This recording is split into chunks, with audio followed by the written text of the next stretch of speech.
Hey, you guys. So, yesterday, the Trump administration resumed collecting student loan payments for the first time since the pandemic. And what they've said is that if you can't afford to pay, uh, they're just going to go ahead and have the Treasury Department take it out of your wages. At the best case scenario, you're writing another check to the federal government that you hadn't planned on doing, hadn't been doing for years now. That hit to your income is coming while Republicans in Congress are putting together a budget of their own that is going to gut Medicaid and come after Medicaid expansion. Let's talk about Medicaid expansion for a second. That's the part of the Affordable Care Act that many of us rely on for health insurance each month. If you're a small business owner, for example, and you have a plan of coverage that you're putting together for your employees, likely you're using the Medicaid expansion or the Affordable Care Act portion for that.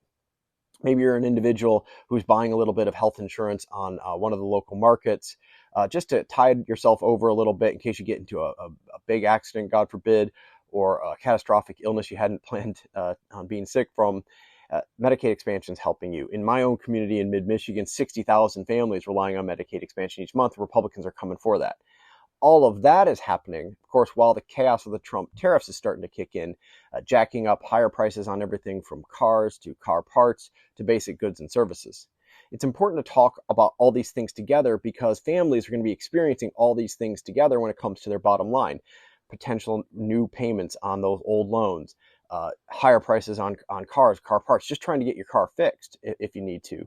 And then, of course, the dire threat at any time you could lose your health insurance if Republicans gut this expansion program, or at least you're going to have to pay higher premiums for it. None of this is a plan. Cutting health insurance isn't a plan. Jacking up prices isn't a plan. There's nothing clever about doing any of this stuff. It's just cruelty, it's just chaos, and it's got to stop.